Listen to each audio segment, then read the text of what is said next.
C'est une saison que les supporters du LOSC ne sont pas près d'oublier. Alors qu'elle partait sur les chapeaux de roue, avec un mercato riche en dépenses et un Marcelo Bielsa adulé sur le banc, elle s'est transformée, au fil des semaines et des matchs, en un véritable cauchemar. Le club nordiste, en plus de lutter pour sa survie en Ligue 1, doit faire face à de sérieux problèmes économiques. Au point que ces derniers ont porté à une interdiction de mercato en janvier dernier. Le tout avec un homme sous le feu des projecteurs et des critiques, le président Gérard Lopez. Et ce n'est certainement pas les nouvelles révélations du Monde qui vont rassurer les supporters lillois. Selon un dirigeant de Ligue 1 bien informé, cité par le quotidien, le LOSC pourrait devenir tout simplement la plus grande catastrophe industrielle du football français.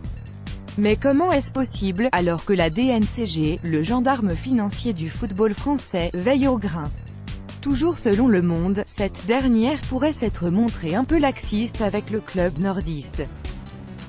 Double. La DNCG a laissé passer le dossier LOSC en juin 2017, un influent président de club indique ainsi que la DNCG a laissé passer le dossier LOSC en juin 2017 sans demander toutes les garanties, le tout malgré un certain nombre d'interrogations posées concernant Gérard Lopez, lui qui a racheté le LOSC en janvier 2017 via un holding britannique dénommé Victory Soccer.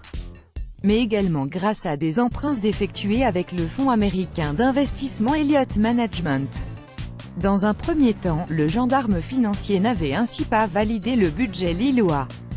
Puis, en juin 2017, elle avait laissé la voie libre à Gérard Lopez, qui avait dépensé aux alentours de 70 millions d'euros sur le mercato estival. La LFP n'a pas les fesses propres dans cette affaire, indique le même président au Monde, qui estime que la DNCG n'a fait qu'exécuter les ordres de la LFP. La LFP mise en cause, mais alors pourquoi la Ligue aurait-elle demandé à la DNCG de se montrer clémente avec le LOSC? Intriguée par le nouveau projet du club nordiste, encore plus avec Marcelo Bielsa à sa tête, elle ne voyait certainement pas d'un mauvais œil l'arrivée d'un possible nouveau club puissant dans le panorama du football français. Pour l'heure, la LFP n'a pas réagi à ces informations. Le LOSC, de son côté, reste également